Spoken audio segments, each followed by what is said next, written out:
Alô pessoal, tudo bem? Hoje nós vamos gravar uma importante lei, que é a Lei 22, a famosa, polêmica Lei 22, né?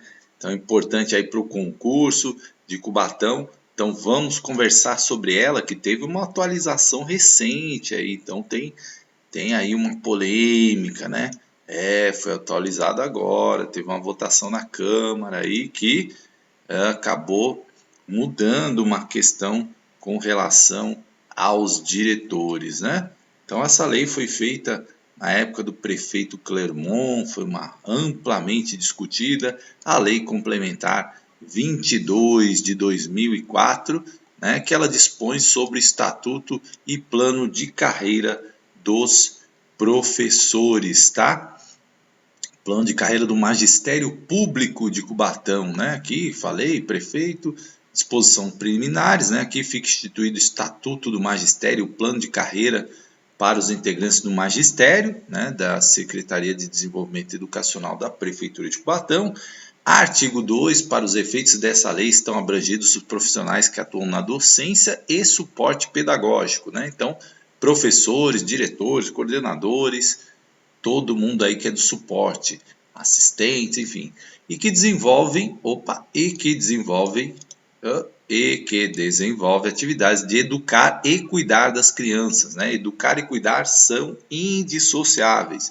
Ministrar, planejar, executar, avaliar, dirigir, orientar, coordenar e supervisionar o ensino. Então todo mundo aí, né?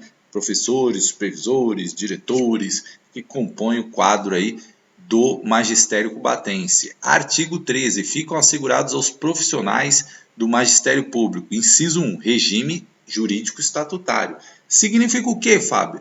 Todo mundo na Prefeitura de Cubatão, né, segue o regime estatutário. Algumas prefeituras seguem o regime seletista. Não é o caso de Cubatão. Então, se cair na prova, você sabe que o regime jurídico de Cubatão é o quê? É o estatutário, tá? Não é o seletista, é o estatutário. 2. Ingresso na carreira exclusivamente, gente. Exclusivamente, guarde essa palavra. Por meio de concurso de provas e títulos. 3. Aperfeiçoamento profissional continuado. 4. Progressão funcional na carreira. 5. Piso salarial profissional. E 6. Condições adequadas de trabalho aos profissionais do magistério de forma a garantir a melhor qualidade de ensino. O que diz o artigo 4? As atividades educacionais a que se refere a lei complementar serão exercidas tendo em vista os princípios com base no qual o ensino deve ser ministrado. Ou seja, toda a lei, né, gente, ela segue lá a Constituição, LDB, o ECA, porque é aquilo que eu falo para vocês, toda vez que vai fazer uma prova de educação, tem que pensar no DNA da educação brasileira, que é o quê? Que está na legislação, que está na maioria dos autores, gestão democrática, pluralidade, valorização dos direitos, respeito aos direitos humanos, respeito à diversidade, né? Tudo isso, né? Um ensino sempre pensa em educação de forma ampla, educação para todos, educação inclusiva, aquilo que eu venho falando aí todas as minhas aulas, tá? Isso é muito importante para você pensar as leis, para você pensar os autores. Nos termos do artigo 3 da Lei Federal 939496, observado ainda o seguinte, ó, inciso 1, a formação de cidadãos portadores de consciência social, crítica, solidária e democrática, ó, DNA da educação, né? Pensamento social, crítico, solidário, democrático, tá? Por formar cidadãos com essas características. 2. O respeito ao educando, que deve ser considerado agente do processo de construção do conhecimento. Não é aquele aluno passivo, né, que só recebe informação. Não, ele é produtor de conhecimento também. Inciso 3, a incorporação das informações disponíveis do saber socialmente e acumulado nas experiências culturais do educando. A valorização daquilo que ele já trouxe, né, do seu contexto, da sua cultura. Então, isso também, esse saber que ele acumulou é importante. 4. A gestão escolar como processo democrático. está no DNA da educação, e coletivo, que conte com a participação dos usuários do serviço e de todos envolvidos na administração do ensino. Ó, sempre, ó, pensando amplitude, né? Todos, é palavra-chave aí para você responder as questões. 5. A existência de conselho de escola como instância de deliberação, consulta e articulação do funcionamento da unidade escolar. Princípios básicos. Sempre as bancas adoram princípios, né? Então vamos lá. Artigo 5. Para fim desse estatuto e plano de carreira, consideram-se 1. Sistema de ensino, as instituições municipais de educação básica, as instituições municipais de educação profissional, classes descentralizadas municipais, instituições privadas de educação infantil, as instituições educacionais filantrópicas conveniadas e autorizadas pela Secretaria Municipal de Educação e órgãos municipais. 2. Magistério Público Municipal, os profissionais integrantes dos cargos docentes e dos cargos que compõem o suporte pedagógico. 3. Cargo ou conjunto, né? Ou conjunto de atribuições e responsabilidades cometidas ao profissional do magistério, mantidas as características de criação por lei, denominação própria e remuneração correspondente. 4. Classe, o agrupamento de cargos que semelhantes e que se estrutura a carreira, né? A classe dos professores.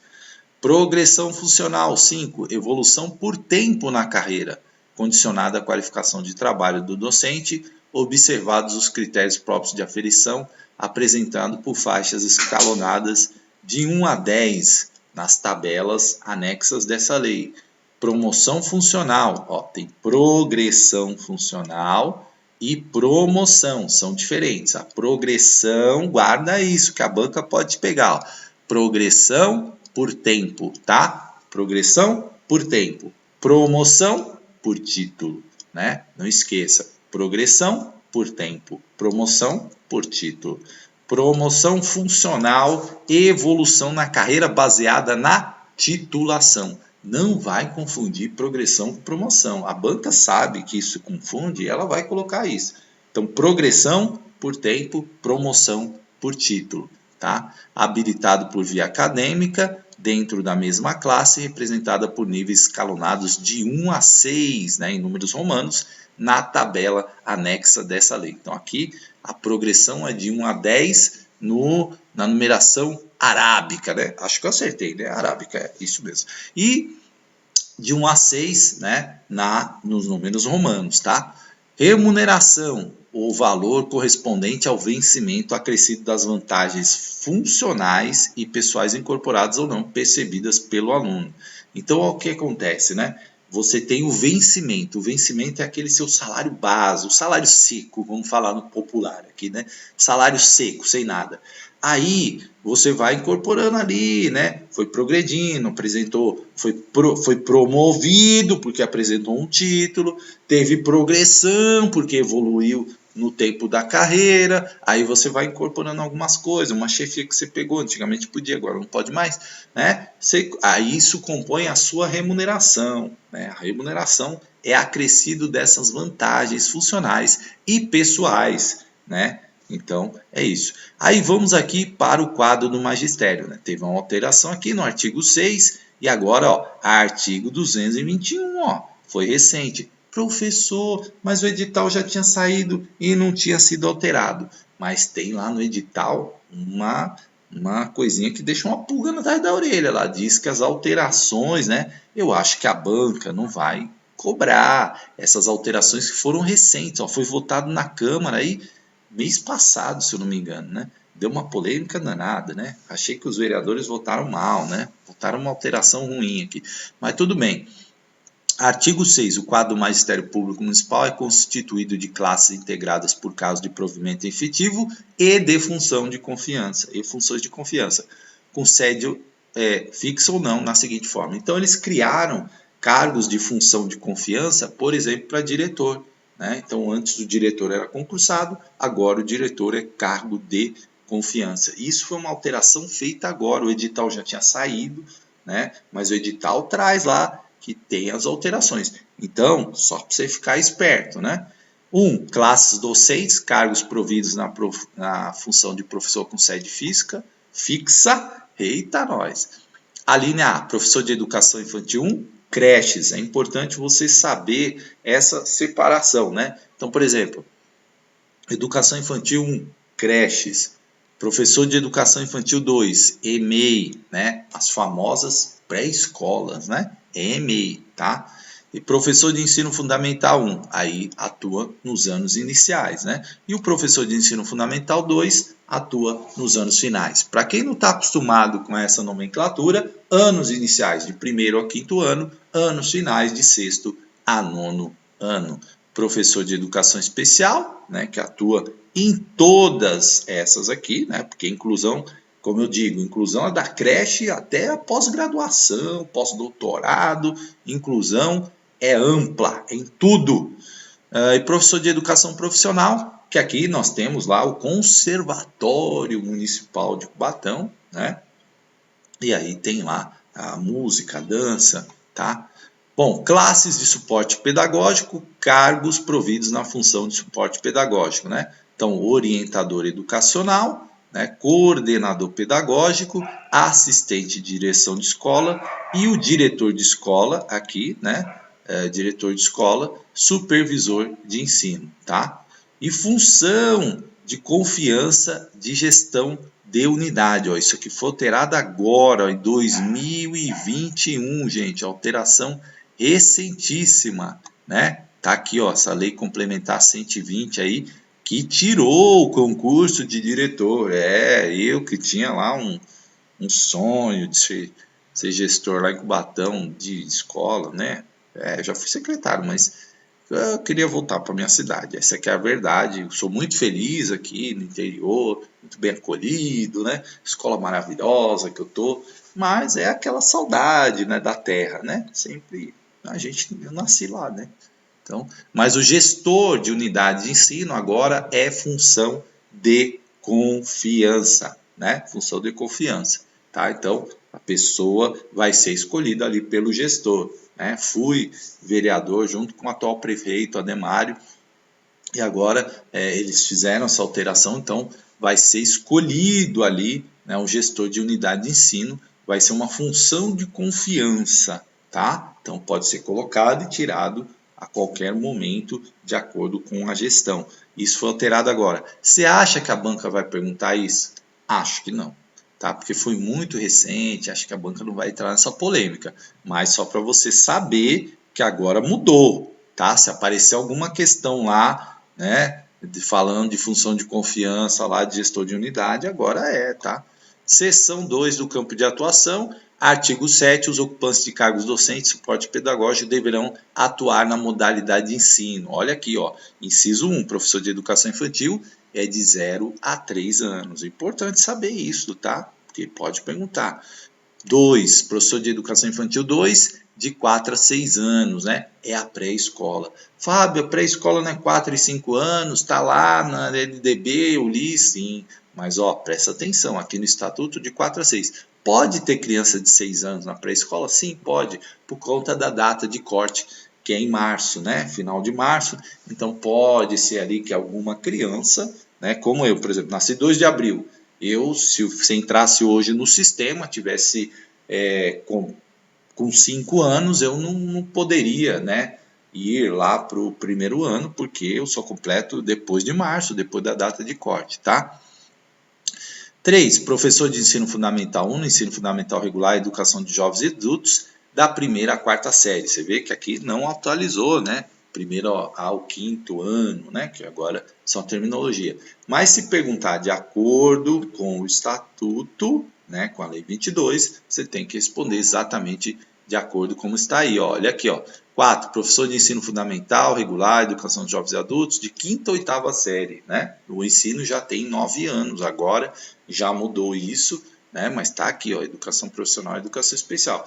Ainda não foi atualizado, né? Falta aí atualizar problemas, né? Se preocuparam em tirar o cargo aqui do gestor, né? O concurso público, mas ninguém olhou aqui para fazer uma lei atualizadinha, bonitinha, né, gente? 5. Orientador educacional, coordenador pedagógico, assistente de direção de escola, diretor de escola e supervisor de ensino, nas áreas de educação infantil, ensino fundamental, educação especial e educação profissional.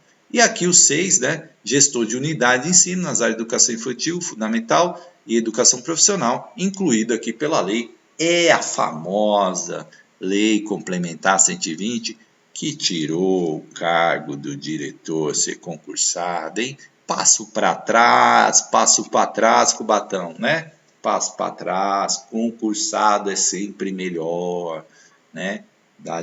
Mas deixa eu falar, não vou comentar isso, porque deixa ficar quieto. Vamos concentrar aqui no concurso. Seção 3, provimento dos requisitos, né? Artigo 8, o provimento dos quadros que integram o magistério público municipal, abrangendo cargos de provimento efetivo ou funções de confiança, será efetuado obedecendo às seguintes exigências. Então, olha lá, professor de educação infantil 1 e 2. É importante saber que em Cubatão isso é separado, tá? Você que não é da cidade, você que está tentando uma vaga lá em Cubatão, infantil 1 atua na creche, infantil 2 atua na pré-escola, que a gente lá chama de EMEI, tá? Então, importante você saber isso, tá? Porque em alguns lugares isso é junto, né? Tudo junto ali, PEB 1, atua em um monte de lugar, tá? Diploma em nível superior, curso de licenciatura de pedagogia, graduação plena em curso normal superior com habilitação específica na área em universidades e institutos superiores, admitida como formação mínima, oferecida em nível médio na modalidade normal e magistério devidamente registrado no MEC. Antigamente tinha, né, a nível médio, modalidade normal, magistério. Dei aula de sociologia da educação, né? Só tinha aluna, não tinha nenhum aluno naquela época, só aluna, e aí tinha o normal e magistério, né? Dei aula lá em Cubatão, na Fortec, faz tempo. Então, existia, e pode esse diploma? Pode, tá? Eu tenho recebido muitas perguntas no canal, gente, de professor habilitado em PEB 2, dizendo se ele pode dar aula no PEB 1. Não pode, tá? PEB 2 não, PEB 2 é especialista português, matemática, né? De acordo com a formação que ele tem, história, geografia, né? Física, química, enfim.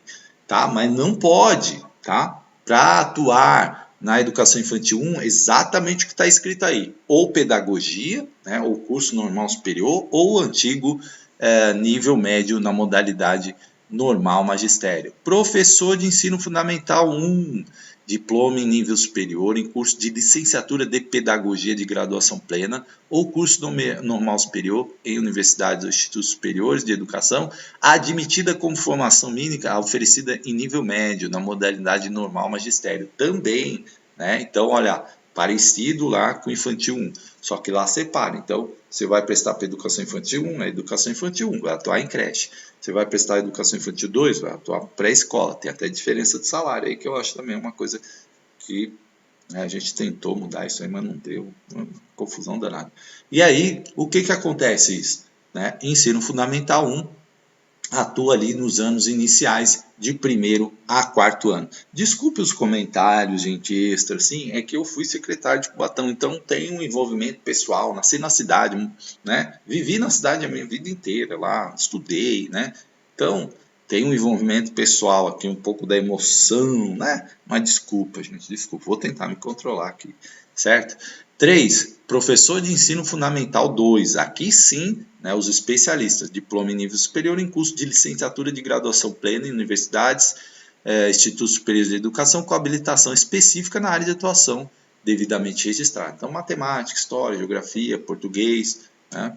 Professor de educação especial 4, diploma em nível superior de licenciatura em pedagogia, graduação plena em universidades, institutos superiores de educação, habilitação específica na área de atuação devidamente registrado no MEC, tá? Então, habilitação específica aí também. E o professor de educação profissional, diploma em nível superior em curso de licenciatura de graduação plena em universidades, institutos superiores de educação, com habilitação específica na área de atuação devidamente registrado no MEC. E aqui no 6, orientador educacional, coordenador pedagógico, assistente de direção de escola e diretor de escola, diploma em nível superior de curso de licenciatura em pedagogia de graduação plena ou em curso de pós-graduação no mestrado em educação, com registro no MEC, ou órgão delegado e ter no mínimo 5 anos de experiência docente, tá? Para qualquer desses cargos, orientador, coordenador, assistente, diretor, tá? 5 anos, marca aí, porque a banca gosta de número, de prazo. Supervisor de ensino, diploma em nível superior em curso de licenciatura em pedagogia de graduação plena ou curso de pós-graduação nível mestrado em educação, com registro no MEC ou órgão por ele delegado e ter no mínimo 10 anos de experiência docente ou 7 anos de experiência docente e mais 3 anos de experiência em cargo de suporte pedagógico, né? Direção, orientação, coordenação, esses cargos, tá? E aqui o item 8, gente, como eu sofro para ler esse item, mas eu vou ler. Gestor de unidade de ensino, ser ocupante de cargo de provimento efetivo do quadro, né? Então, tem que ser alguém do quadro lá, do magistério, né? Que tenha diploma em nível superior, de licenciatura em pedagogia de graduação, o curso de pós-graduação em mestrado em educação, corrigido no MEC, ou por ele delegado e no mínimo 10 anos de experiência em qualquer rede pública de ensino, aí pode ser indicado, né, como cargo de função de confiança, de gratificação, né, função gratificada, para ser gestor de unidade de ensino. Uma pena, mas enfim, né, os vereadores votaram, certo? E lembrando, quem elege os vereadores é o povo, né? Sempre lembro disso. Então, subseção 2 das formas de provimento. Artigo 9. O provimento dos cargos iniciais das classes de docentes e classe de suporte pedagógico da carreira do magistério será feito mediante nomeação após concurso público, né? E aí vem as atribuições, né? Então aqui, ó, a importância do concurso público, né? Porque o governo passa, muda, mas os funcionários públicos continuam, né? Artigo 10.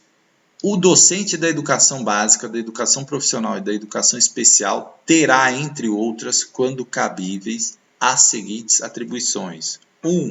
Participar da elaboração da proposta pedagógica, então é a atribuição, né, do docente participar. Eu não quero participar, tem que participar, está nas suas atribuições. Elaborar e cumprir o plano pedagógico segundo a proposta pedagógica da escola, está no item 2, aqui inciso 2. 3. Zelar pela aprendizagem dos alunos. 4. Estabelecer e implementar estratégias de recuperação para alunos de baixo rendimento. Ó, são itens importantes e atribuições costumam cair, tá? Mas são sempre, isso aqui aparece em vários documentos, né? Então, olha só, ministrar os dias de efetivo trabalho escolar e aulas e horas-aulas estabelecidas. 6. Participar dos períodos dedicados ao planejamento e avaliação do desenvolvimento profissional. Pode um professor se recusar a participar do planejamento? Não, está nas suas atribuições. Tá? 7. Colaborar com as atividades de articulação com as famílias e a comunidade. Então, isso é importante também, né? Então, essas atividades da escola que envolvem a família e comunidade está nas atribuições dos professores. Então, muitas vezes a gente, né, vê na escola, mas eu não sou obrigado a participar dessa reunião aí, dessa articulação com a família. Está nas atribuições. 8. Incumbir-se das demais tarefas indispensáveis ao atendimento dos fins educacionais da escola e do processo de ensino e aprendizagem, que é o principal da escola, né? Processo de ensino e aprendizagem, certo? 9. Considerar a diversidade que se verifica entre os educandos em atender efetivamente às necessidades educativas especiais através das adaptações curriculares. 10. Zelar por crianças nas creches e instituições sociais, orientando-as, oferecendo-lhe atividades de lazer e ludoterápicas. Quase não sai agora, hein? 11. Trocar crianças, providenciar seu asseio e dar alimentação quando pequenas ou em condições de excepcionalidade. Isso aqui está nas atribuições, viu, gente? 12. Conduzi-las para a escola e destas para as creches.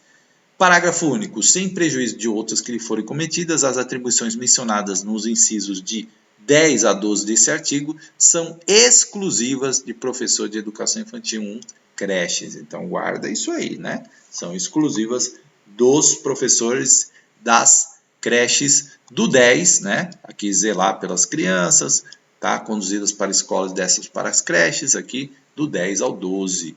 Artigo 11. O orientador educacional terá, entre outras atribuições, responsabilizar-se pela elaboração e acompanhamento e desenvolvimento da proposta pedagógica da escola, né? Então, isso cabe ao orientador educacional, então é importante lembrar disso, né? 2. Participar em conjunto com a equipe de suporte pedagógico da elaboração dos planos de trabalho da equipe de suporte pedagógico, segundo a proposta pedagógica da escola, e cumprir o plano de orientação educacional. 3. Zelar pelo cumprimento dos dias efetivos e das horas estabelecidas. 4. Colaborar na elaboração dos planos docentes segundo a proposta pedagógica da escola. 5. Colaborar no processo de recuperação dos alunos de menor rendimento escolar. 6. Colaborar no processo de integração com as famílias e comunidade. 7. Informar os pais sobre a frequência e o rendimento escolar dos alunos. A figura do orientador é muito ligada aqui à família, né? Por conta disso aqui, né? Então tem uma ligação forte, o orientador educacional. E essa parte aqui, ó, é importante do acompanhamento dos alunos, tá? Embora todos tenham responsabilidade de fazer isso, né? O orientador acaba sendo essa figura mais próxima ali na prática. 8. Elaborar em conjunto com os demais integrantes da equipe de suporte pedagógico e professores atividades de desenvolvimento profissional. 9. Elaborar e desenvolver projetos que estimulem a harmonização dos alunos e dos demais profissionais da escola. E acho que a figura do orientador é uma figura muito bacana e importante na escola, né? Não são todas as redes que tem, né? Mas Cubatão tem e é muito bacana que tenha. 10. Elaborar e desenvolver junto aos alunos projetos vocacionais e de preparação para o trabalho. Olha que interessante isso, né? Muito importante. 11. Elaborar estudos, levantamentos qualitativos e quantitativos indispensáveis ao desenvolvimento do sistema de ensino e da escola. 12. Incumbir-se das demais tarefas indispensáveis ao atendimento dos fins educacionais da escola e do processo de ensino-aprendizagem. E o 13. Realizar intervenções que propiciem às pessoas com necessidades especiais uma melhor educação e os níveis de integração que favorecem a expectativa. E aí tem a figura do artigo 12 do coordenador pedagógico, as atribuições. Então há uma série de atribuições aqui, coordenador que eu considero a função mais difícil na escola, né? Porque o coordenador, ele na verdade tem que se envolver com muitas pessoas e está sempre ali meio que na linha de frente, tem um papel de formação, né? Tem um papel de articulação, direção, professores, né? Acaba ele sendo ali o que é mais imprensado, eu acho, na escola é o coordenador. Eu considero uma função muito difícil e muito importante, né? Coordenar a elaboração e acompanhamento do desenvolvimento da proposta pedagógica da escola, coisa central, né? A alma da escola. Participar em conjunto com a equipe de suporte pedagógico da elaboração dos planos de trabalho, de suporte pedagógico segundo a proposta da escola e cumprir o plano de orientação. 3. Zelar o cumprimento dos dias efetivos e das horas estabelecidas. 4. Coordenar a elaboração dos planos de trabalho dos docentes segundo a proposta pedagógica, zelando pelo seu cumprimento. Coordenar o processo de recuperação dos alunos de menor rendimento escolar. Colaborar no processo de integração famílias e comunidades. Você vê que isso aparece bastante, né? Porque isso está no DNA da educação. Articulação, escola, família, né? E comunidade. Né? Então, importante aí vocês lembrarem isso. E elaborar em conjunto com os demais integrantes da equipe de suporte pedagógico e com os professores atividades de desenvolvimento profissional. 8. Elaborar estudos, levantamentos qualitativos e quantitativos indispensáveis ao desenvolvimento do sistema de ensino da escola. 9. Incumbir-se das demais tarefas indispensáveis ao atendimento dos fins educacionais do processo de ensino-aprendizagem. E 10. Propiciar uma dinamicidade curricular que permita ajustar o pedagógico às necessidades do aluno, né? Então veja aqui todo o papel importante do coordenador pedagógico. E aí vem o do diretor de escola, né? Quais são as atribuições, né? Eu estou aí nesse papel de diretor, né? De escola. Então, não em Cubatão, obviamente, mas coordenar e elaborar a proposta pedagógica da escola, elaborar e cumprir segundo o trabalho, segundo a proposta pedagógica, 3. Coordenar na escola as atividades de planejamento, avaliação e desenvolvimento profissional. 4. Coordenar a elaboração dos planos de trabalho da equipe de suporte pedagógico segundo a proposta pedagógica da escola. 5. Administrar o pessoal e os recursos materiais financeiros da escola, tendo em vista o atendimento de seus objetivos pedagógicos, ou seja, sempre o que tem que ser o foco é o objetivo pedagógico, gente. Né? O diretor é o gestor, é a cabeça ali, aquele que tem que fazer toda a gestão de forma democrática, sempre, né? De forma horizontalizada, né? Sem aquela coisa da hierarquia, né? Embora ele seja o condutor, tá? Não esqueça disso. 6. Assegurar o cumprimento dos dias de efetivo trabalho escolar e das horas estabelecidas. 7. Prover meio para a recuperação dos alunos com menor rendimento escolar.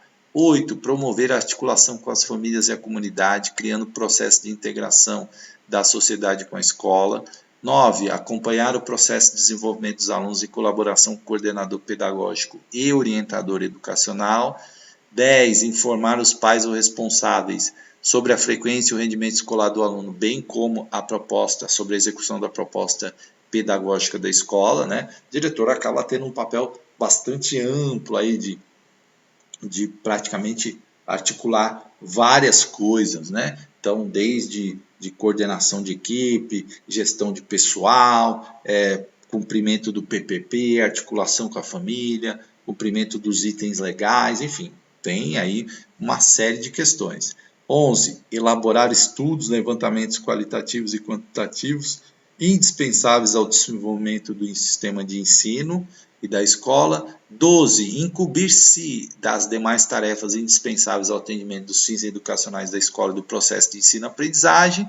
13. Garantir a atitude favorável da escola para diversificar e flexibilizar o processo de ensino-aprendizagem, de modo a atender às necessidades educativas especiais. O 14, que foi recente, né? Garantir o uso racional dos recursos da escola, incluindo energia elétrica, água, telefone e internet. Está aqui nessa alteração da lei, né? Então, o que se colocou aqui uma responsabilidade também sobre o uso desses recursos. Isso é importante, isso é uma coisa que eu considero importante, né? Porque se a gente tem que trabalhar lá sustentabilidade, meio ambiente, a escola tem que dar exemplo, então ela tem que economizar energia elétrica, água, telefone, internet, né? Pelo menos usar de forma racional isso. Então, dessas mudanças, a única que eu achei positiva aqui foi praticamente essa, né? 15. Gerir o prédio da unidade escolar, zelando pela manutenção e estrutura do próprio público, né? Também foi incluída aqui, tá? E parágrafo único, o assistente de direção auxiliará o diretor de escola no desempenho das atribuições descritas nos incisos supra, bem como substituirá no desempenhamento desde que esses se deem por períodos inferiores a 90 dias. Olha uma questão aí, né? A banca pode perguntar, né, colocar lá uma situação, dizendo que o assistente de direção substituirá o diretor, né? Quando que ele substitui? Né, por períodos inferiores a 90 dias, tá? Então por exemplo, nas férias, né, uma licença, prêmio que o diretor tirou lá de 45 dias, de 60 dias ou até de 90 dias, né, que é o período da licença prêmio. Então, aí, né, o assistente de direção substitui. Se superar esse período, aí é outras providências. Artigo 13A, que foi colocado aqui, né? O gestor da unidade de ensino terá, entre outras atribuições. Isso é nova, foi alterada agora, 2021, agora em agosto, tá? Coordenar a elaboração da proposta pedagógica da escola. 2. Elaborar e cumprir o trabalho segundo a proposta pedagógica da escola. 3. Coordenar a escola as atividades de planejamento, avaliação e desenvolvimento profissional. 4. Coordenar a elaboração dos planos de trabalho, suporte pedagógico segundo a proposta pedagógica da escola. 5. Administrar o pessoal, os recursos materiais financeiros da escola, tendo em vista o atendimento pedagógico. É a mesma coisa dos diretores, né? Só que aqui houve essa acrescentar aqui os itens, nem vou ficar lendo aqui com vocês, porque, né, aqui só colocou esse gerir o prédio, aqui ó, garantir o uso racional da energia elétrica. Foi aí uma alteração que incluiu um item ou outro aqui, mas em geral as mesmas atribuições do diretor. É que agora eles deram um nome novo, né? Gestor de unidade de ensino, que é um cargo de função gratificada. E o supervisor de ensino aqui, ó, terá entre outras as seguintes atribuições: acompanhar a elaboração da proposta pedagógica da escola. 2. Acompanhar e colaborar na escola com as atividades de planejamento, avaliação e desenvolvimento profissional. 3. Acompanhar e colaborar na elaboração dos planos de trabalho da equipe de suporte pedagógico segundo a proposta pedagógica. 4. Acompanhar a administração do pessoal e dos recursos materiais e financeiros da escola, tendo em vista o atendimento de seus objetivos pedagógicos. 5. Assegurar o cumprimento dos dias de efetivo trabalho escolar e das horas estabelecidas nas escolas, nas escolas. 6. Acompanhar o processo de recuperação dos alunos de menor rendimento, está nas atribuições do supervisor. Acompanhar e colaborar na promoção de articulação das escolas com a família e comunidade, item 7, inciso 7. Inciso 8, acompanhar sistematicamente o processo de desenvolvimento dos alunos da escola, com a equipe de suporte pedagógico. Elaborar estudos sobre a frequência e rendimento escolar dos alunos na escola, inciso 9. Inciso 10, elaborar estudos, levantamentos qualitativos e quantitativos indispensáveis ao desenvolvimento do sistema de ensino. E 11, incumbir-se das demais tarefas indispensáveis ao atendimento dos fins educacionais da escola e do processo de ensino-aprendizagem. E 12, acompanhar e supervisionar o funcionamento das escolas, zelando pelo cumprimento da legislação e normas educacionais e pelo padrão de educação, padrão de qualidade de ensino. Então, esse 12 aqui, função aí importante dos supervisores, garantir que a legislação esteja tudo ok, as normas, além de todas as outras tarefas que o supervisor tem porque é uma rede, então ela precisa funcionar enquanto rede, e para isso a supervisão tem que atuar também. Capítulo 4 do concurso público, olha, esse é importante, hein? Artigo 15, o ingresso no início da carreira do magistério público para provimento de cargos dar-se-á por nomeação após habilitação em concurso de provas e títulos, não é provas ou títulos, tá? Cuidado que as bancas costumam trocar. Então, quando você passar no concurso, você vai ser nomeado. E aí, após passar, fazer a prova, se você tiver títulos, entrega. Tem muita gente que me pergunta, é obrigatório entregar título? Não, o título é uma etapa. Se você tem título, você entrega, título de pós-graduação, mestrado, doutorado. Se você não tem, não entrega, não tem problema nenhum, tá? Artigo 16. Os concursos de ingresso serão realizados pela Secretaria de Desenvolvimento Educacional e elaborados por órgão competente por ela contratado ou conveniado. Artigo 17. O prazo de validade para os concursos será de 2 anos após sua homologação e prorrogado uma vez por igual período, obedecendo à nomeação do candidato à ordem de classificação. Gente, tem muita gente que espalha aí várias ideias que não combinam muito com o que acontece na realidade. Prefeitura, normalmente, por exemplo, esse contrato do IBAN, eu fiz, quando secretário, fiz 4 concursos, 1 com a VUNESP e 3 com o IBAN. Qual é a modalidade de contrato que a prefeitura de Cubatão usa? Isso qualquer governo lá tem feito, porque é uma tradição do jurídico. Contrata-se a instituição com o compromisso assim, como é que vai se pagar a instituição? É o que ela arrecadar na inscrição, é da instituição. O dinheiro não passa pela conta da prefeitura. O dinheiro vai direto para o IBAN, vai direto para a VUNESP, nessa modalidade de contratação. Então, muita gente fica espalhando que a prefeitura está fazendo concurso para pagar o 13º. Gente, não tem nada a ver isso. Não tem nada a ver, porque o dinheiro não entra na conta da prefeitura. E você não pode pagar um servidor público com dinheiro de uma instituição externa. Isso não existe. Tribunal de Contas, isso aí é uma aberração. Então, o dinheiro, quando você paga lá o boleto, não vai para a conta da prefeitura, vai para a conta do IBAN, né? E o IBAN não pode pegar o dinheiro e passar para a prefeitura assim, não é assim essas coisas, tá? Então, todo o dinheiro que entra na prefeitura tem que ter uma base legal. Não pode, o IBAN foi lá e deu o dinheiro para a prefeitura, não é assim, tá? Então, ele não é para pagar 13º, tá, gente? Não é, certo? Artigo 18. Os concursos reger-se-ão por instruções especiais publicadas em órgãos de imprensa e ou regionais, né, que estabelecerão 1. Modalidade do concurso, 2. Condições para o provimento do cargo, 3. Tipo e conteúdo das provas e natureza de título, 4. Critérios para aprovação e classificação, 5. Prazo de validade do concurso, 6. Valor da prova e 7. Valor dos títulos. Isso tudo já está estabelecido lá no edital, gente. E aqui uma outra informação, olha só, né?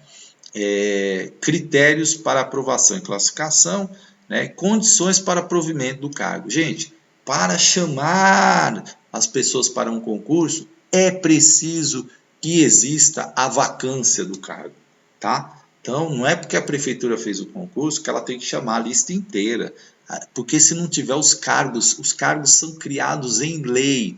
Por exemplo, na lei está lá, a prefeitura de Cubatão tem não sei quantos cargos de professor educação infantil 1.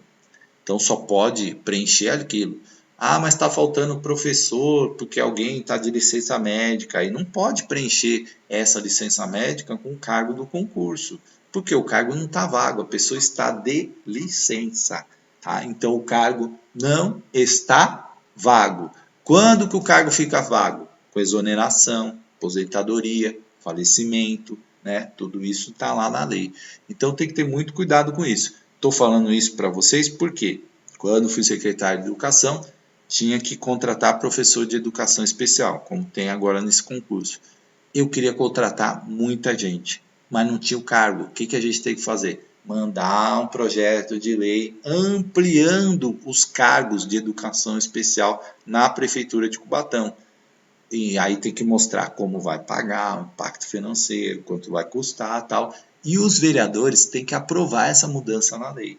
Aí só então, só dessa forma, se amplia-se o número de vagas, tá? Então não é um processo assim, chama porque quer chamar ou não chama porque não quer chamar, tá? É preciso que os candidatos tenham isso muito claramente para não ficar debatendo coisas que não tem fundo legal ou informação legal, tá? Capítulo 5, evolução funcional. Isso é importante, né? Artigo 19. Aos integrantes do quadro do Magistério Público Municipal será assegurada a evolução funcional na carreira, estabelecidas em faixas de 1 a 10 para a progressão por qualificação de trabalho docente em níveis de 1 a 6 para promoção para titulação acadêmica. Novamente, ó, cuidado com a diferença. Progressão por qualificação de trabalho, promoção por titulação acadêmica, de acordo com as tabelas constantes dessa lei. Artigo 20. Para fins de progressão a que se refere o artigo 19 dessa lei, deverão ser cumpridos interstícios mínimos de 3 anos de uma faixa para outra. O que é isso, professor? Interstício significa assim, que se eu estou na faixa 1, para eu ir para 2, né, fui para 2, eu tenho que aguardar 3 anos para ir para 3, tá? É o interstício de tempo. Eu não posso dar 1 para 2 em 2 anos, em 1 ano, tá? Tem que aguardar. Dá 1 para 2, 3 anos. Dá 2 para 3, 3 anos, né? Lembrando que você tem um estágio probatório, que é de 3 anos, tá? E aí, nesse momento, você está ali, no estágio probatório, certo? Não está evoluindo, não está fazendo nada, você está em estágio probatório, tá? Atenção nisso. Computado sempre o tempo de efetivo exercício do profissional do magistério, né? Então, aqui conta o efetivo exercício de tempo. Parágrafo único.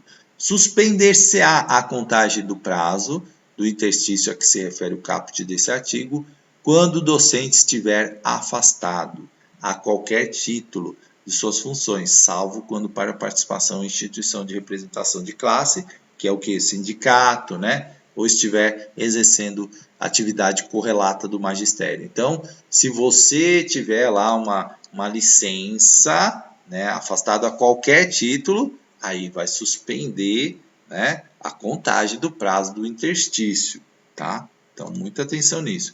Artigo 21. Constituirão incentivos de progressão por qualificação do docente. Inciso 1. Desempenho no trabalho mediante avaliação, segundo parâmetros de qualidade do exercício profissional aferido entre os fatores a serem fixados por regulamentação nos seus seguintes aspectos. A. Assiduidade. B. Pontualidade. Então é importante você saber, né, quais são esses fatores aí de avaliação. Assiduidade, né, que é a frequência ali, se você não é um profissional que falta muito, certo? Pontualidade, se você é pontual, chega na hora, né, não atrasa. Participação efetiva nas horas de trabalho pedagógico e nos projetos de interesse da escola e da comunidade, né? Aí que vai se avaliar aquele professor, não quero participar, não quero fazer isso, aí entra na avaliação. Do rendimento escolar dos alunos, individual ou coletivamente considerados, e da integração da comunidade escolar, e a conduta disciplinar do professor, né, ou do profissional da educação que está sendo avaliado. Então, olha aqui, ó, são aqui do item A ao E, você tem que saber, tá? 2. A qualificação em instituições credenciadas ou através da Secretaria de Desenvolvimento Educacional do município, mediante a comprovação de participação do mínimo de 90 horas em cursos e atividades de formação complementar no campo de atuação correlata ao magistério, tá? 3. Tempo de serviço na função docente. Parágrafo 1. Somente terão validades para o fim previsto nesse artigo os certificados de participação expedidos a partir desta lei complementar. 2. Parágrafo 2. Os cursos e atividades de formação previstos nesse artigo serão computados uma única vez, né? Vedado a sua acumulação. Então, você pode apresentar uma vez o curso. A mudança de faixa implicará em retribuição pecuniária de 5% sobre o vencimento básico do servidor, tá? Então, gente, ó, 5%, né? Então, na evolução ali, você ganha mais 5%. Aqui eu vou fazer um comentário à parte, né? Essa questão da progressão aqui, né? Da progressão em Cubatão é difícil, viu? Cultura lá, complicado, né? Porque, tô falando assim, o funcionamento burocrático disso não é muito, né? É bem complicadinho isso, mas, né, em outras prefeituras eu noto que isso é mais sistemático, assim, já criou, né, essa coisa da avaliação e tal. Lá é um pouco complicado isso, mas vamos torcer que esteja melhor, né? Então, implicará em retribuição pecuniária de 5%, tá? Então, você progrediu, tem um interstício lá de 3 anos, lembra? 5%. Artigo 22. As disposições previstas no artigo anterior serão regulamentadas por decreto, no máximo de 120 dias a contar da publicação dessa lei complementar. Então, aqui é que embola o meio de campo, né? Artigo 23. A contagem de tempo para efeito de progressão a que se referem os artigos precedentes terá como seu termo inicial a data de entrega dessa lei complementar, independente do tempo de serviço anteriormente prestado pelo docente na Prefeitura de Cubatão. Aí vem aqui, artigo 24. A promoção, agora a promoção prevista no artigo 19, dar-se-á com a observância do seguinte. Nível 1, formação em nível médio, né? Então, nível 1. Nível 2, em nível superior, curso de licenciatura curta. Nível 3, licenciatura plena, né? Superior e licenciatura plena. Nível 4, obtenção de título pertinente em curso de pós-graduação lato sensu, específico na área de atuação, com no mínimo 360 horas. Então, isso na tabela, né? Se tem só nível médio, você é nível 1. Se você tem uma licenciatura curta, nível 2. Se você tem uma licenciatura plena, nível 3. Se você tem uma pós de lato sensu, nível 4. Nível 5 no E, né? Que é o título de mestre em curso de pós-graduação, curso é ótimo, né? Stricto sensu, na área de atuação correspondente. E nível 6, que é a pós-graduação na área de educação. Parágrafo único, a mudança de nível será automática, estando condicionada a requerimento da parte do interessado, como a apresentação do título da nova habilitação. Então, você, né, tem uma posse, tem que apresentar esse título para ter essa contagem de tempo para efeito de promoção via acadêmica, tá? Certo? Seção das jornadas de trabalho, isso também é importante. A jornada de trabalho docente é constituída de 1. Horas de atividades com aluno. 2. Horas de trabalho pedagógico, destinadas a reuniões pedagógicas, né, o famoso HTPC, aperfeiçoamento profissional e atendimento de alunos e pais, cumpridas na unidade escolar ou em local determinado pela Secretaria de Desenvolvimento Educacional. 3. Horas atividades destinadas ao desenvolvimento do processo de ensino-aprendizagem cumprido em local de livre escolha do docente. Então, as horas atividades é o docente que vai escolher onde ele vai cumprir. Parágrafo único. Para efeito da aplicação das jornadas de trabalho docente, a hora-aula terá no mínimo 40 minutos e no máximo 60 minutos. É no mínimo 40 e no máximo 60, na forma estabelecida em regulamento a ser editado pela Secretaria de Educação, apresentando ainda mês de 5 semanas. Guarde isso aqui, gente, que pode aparecer como questão, tá? Presta muita atenção aqui. É no mínimo 40, não quer dizer que é 40. E é no máximo 60, não quer dizer que é 60. É entre esse intervalo, né? Aí a Secretaria regulamenta, ela pode fazer opções aí nesse de 40 a 60, tá? Artigo 26. Os professores de Educação Infantil 2, Ensino Fundamental 1 e Ensino Fundamental 2, Educação Especial e Educação Profissional, ficam sujeitos às seguintes jornadas de trabalho semanais a saber. Veja que aqui não está Educação Infantil 1. Então, é importante você conhecer essas jornadas aqui, porque isso normalmente cai como pergunta, tá? Tô dando um toque aqui, as bancas sempre perguntam jornada. E aí, se você não souber, né, erra a questão. Inciso 1, jornada básica, 20 horas aulas semanais, sendo 16 horas aulas em atividade com aluno, 2 horas de trabalho pedagógico e 2 horas destinadas ao desenvolvimento do processo de ensino-aprendizagem cumprido em local de livre escolha. Faça uma anotação disso, tá? Jornada básica, 20 horas, 16 com o aluno, 2 de trabalho pedagógico, 2 de livre escolha do docente, né?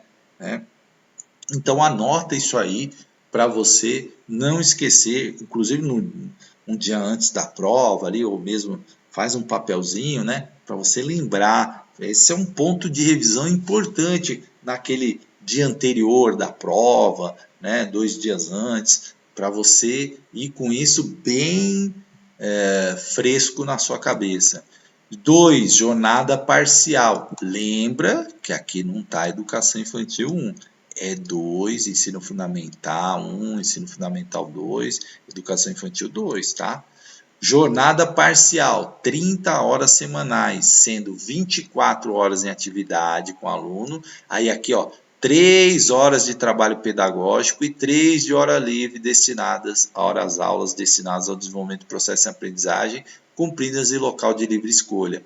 Olha aqui, ó, aumentou, né? Aqui aumentou de 20 para 30, a parcial. Aqui aumentou de 16 para 24, né? Perceba que aqui aumentou 10 e aqui aumentou 8, né? Eu sempre gosto de fazer essa relação para lembrar. E aqui, ó, 3 horas, 3, né? Aqui era 2, aqui é 3 horas, aula de trabalho pedagógico e 3 dias de hora-aula, tá? Em local de livre escolha. Lembra disso.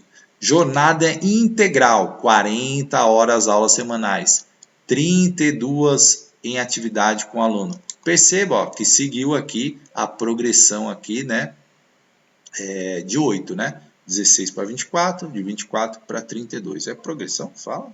Acho que é, né? Matemática não é meu forte. É jornada integral, mas para você lembrar, 8, 8, 8, né? E aqui, ó, 10, 10, 10. Então, eu faço assim. Aí, na hora da prova, eu vou montando a tabelinha, né? Eu sei que começa com 20, aumenta 10, aumenta 10. Aqui eu sei que começa com 16, aumenta 8, aumenta 8. Eu monto a tabela na hora da prova, se me der, se não lembrar, né? Para saber, né? Aí 4 horas, ó, aí aqui aumenta sempre 1, tá vendo? Ó, sempre 1. Aqui eram 2, aqui foi para 3, aqui foram para 4. Ó, 4 horas de HTPC, 4 horas de hora-aula destinada ao livre processo de ensino-aprendizagem construída em local de livre escolha. Outra dica, ó, 2 aqui, ó, não é 20, ó, aqui HTPC 2, ó, lembra do 2 aqui, ó, começa com 2. 3, ó, HTPC, ó, 30 horas, né? Começa com 3, HTPC 3. 40 horas, HTPC 4. Ó, é assim que eu decoro, né? Fazendo as relações para não esquecer. Aí vem o parágrafo único, que diz o seguinte: para os professores de educação infantil 1, a jornada será de 40 horas semanais, sendo 33 em atividades com o aluno, 3 em trabalho pedagógico e 4 horas destinadas ao desenvolvimento do processo de livre de ensino e aprendizagem. Essa é diferente, aí você precisa lembrar, né? Não é igual a de 40 aqui, ó. A de 40 aqui é 32, aqui é 33, né? Infantil 1, lembra do médico? Diz 33, né? Então, nossa, que associação horrível que eu fiz agora. Então lembra disso, né? E aqui 33, 3 de trabalho pedagógico, 4. Essa aqui é mais. Isso aqui você precisa anotar mesmo aí para lembrar, né? 40, 33. É só lembrar que é diferente da jornada integral, né? Artigo 26A. Poderão ser atribuídas aulas eventuais ao docente que integra a rede de ensino municipal. Poderão, tá? Parágrafo 1. As aulas a que se refere o caput desse artigo visam exclusivamente, veja, exclusivamente, o atendimento imediato das necessidades de rede municipal em decorrência da licença médica, falta abonada, justificada e de caráter meramente eventual. Meramente eventual. Meramente eventual, né? Então, tá? Então, teve lá uma necessidade, alguém passou mal, teve uma licença médica, tal, aí você pode, né, atribuir aulas eventuais. Parágrafo 2, as aulas eventuais serão atribuídas preferencialmente ao docente da mesma unidade escolar, porque já está lá, né, na escola e facilita toda essa logística. 3. O exercício das aulas eventuais não integrará a jornada de trabalho. Guarda isso aí, porque pode aparecer como pergunta.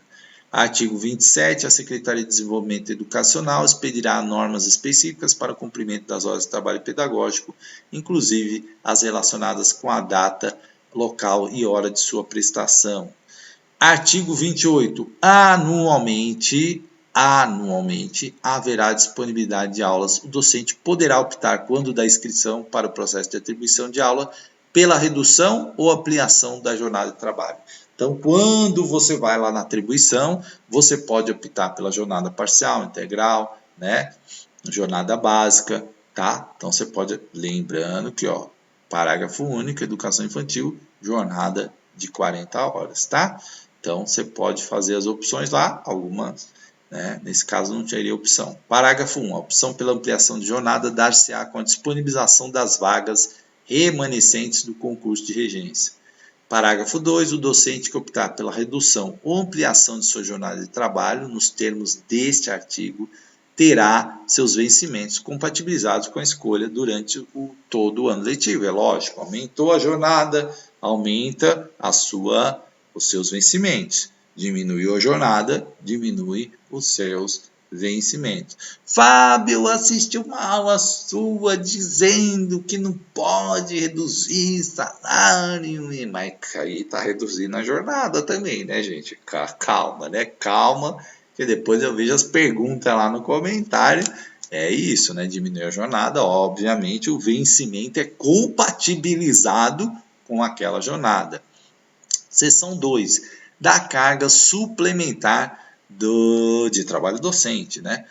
Artigo 29. O docente sujeito à jornada parcial ou jornada básica poderá exercer carga suplementar de trabalho docente desde que o número de aulas semanais da jornada acrescida da carga suplementar não exceda 40 horas semanais.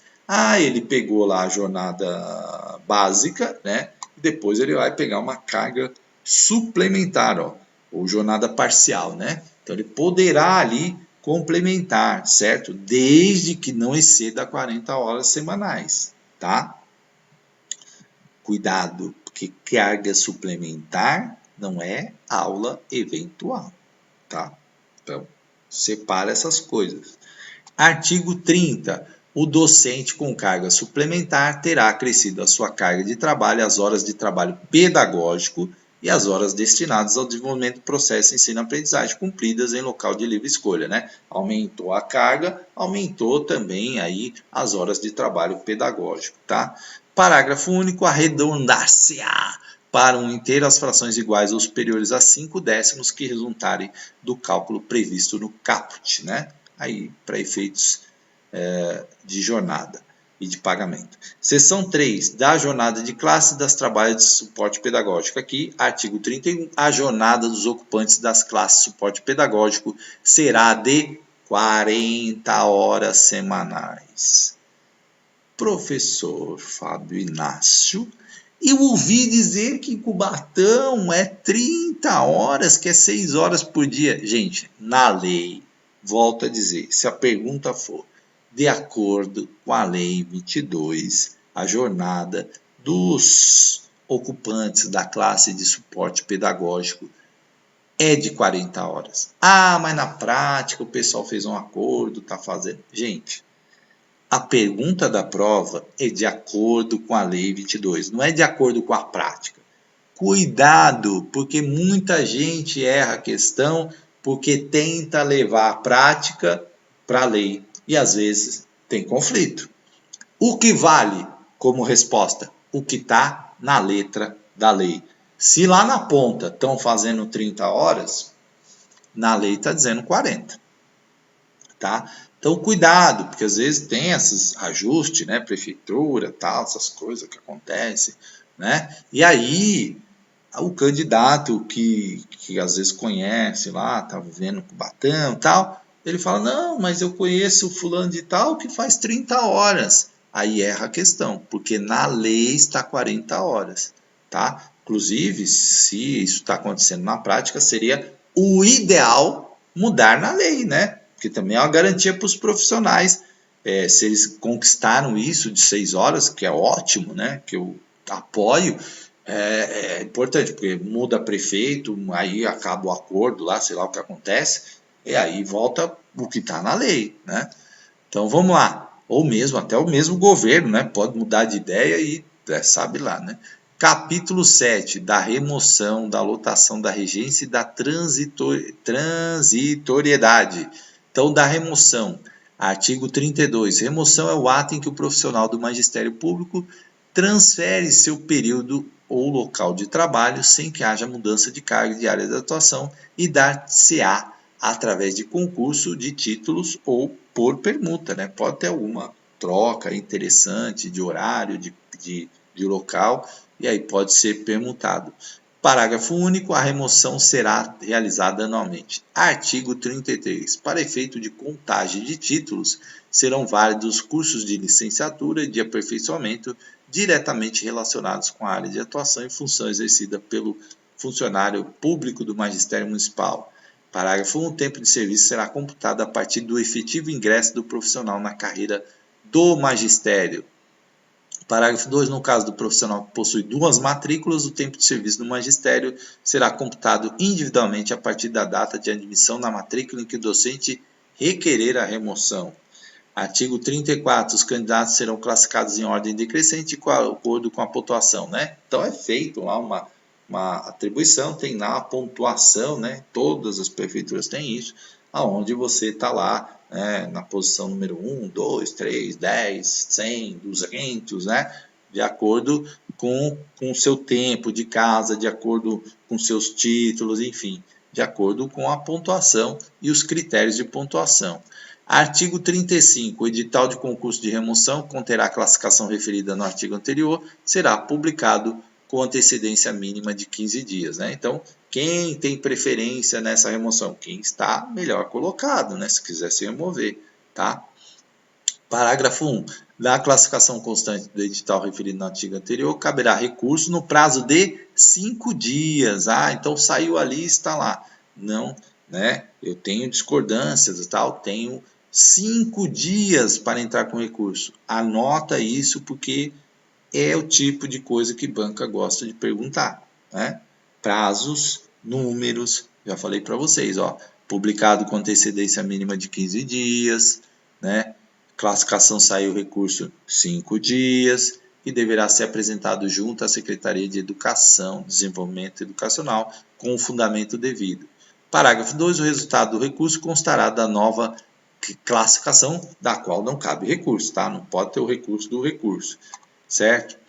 Artigo 36. O candidato impossibilitado, impossibilidade de comparecer à inscrição ou sessão de escolha para o concurso referido nessa secção, né, poderá nomear procurador que o represente. Artigo 37. A remoção por permuta obedecerá às seguintes regras. Inciso 1. Os permutantes não poderão se habilitar à nova remoção durante o período de 3 anos. Tá? Então, removeu por permuta. Eu quero remover de novo. Não, tem que aguardar 3 anos. Né? Então, tem esse prazo aí, guarda isso. 2. O requerimento fornecido pela Secretaria de Desenvolvimento Educacional deverá ser preenchido e subscrito pelos permutantes. 3. Os permutantes serão responsáveis pelas informações prestadas no requerimento sob as penas da lei. 4. Após o deferimento da permuta, é vedado o direito à desistência. Troquei, agora me arrependi, não quero mais. Não pode, tá? 5. Os permutantes deverão ser lotados em classe de igual disciplina. Né? Então, vai tocar matemática por matemática, português por português, né? PEB 1 por PEB 1, certo?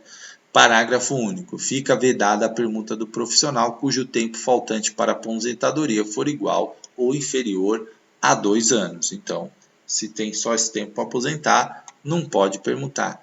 Artigo 38. As vagas oferecidas para o concurso de remoção serão as remanescentes do impedimento pelos motivos abaixo, né? Aposentadoria, né? Então teve lá aposentadoria, abre vaga, pode ter concurso de remoção. Falecimento, né? Aconteceu inclusive por conta de Covid, né? Outras doenças também, às vezes aí acontece, abre a vaga lá para remoção. Exoneração, a pessoa saiu da prefeitura, mudou de cargo, entrou em outra prefeitura, né? Afastamento médico da função por tempo superior a 2 anos, aí pode ter a remoção. 5. Atuação da secretaria, atuação fora da Secretaria de Desenvolvimento Educacional por tempo superior a 2 anos, também remoção.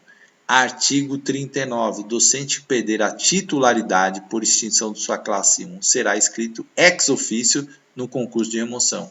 Perdeu a titularidade, ex officio, é a administração mesmo, vai lá e faz a inscrição dele. Parágrafo único. O docente que se enquadrar no caput desse artigo deverá se inscrever no concurso de lotação quando retornar para a sua função. Gente, vamos parar por aqui, né? E depois eu continuo o vídeo. Aí vamos falar da lotação, né, do artigo 40 para frente.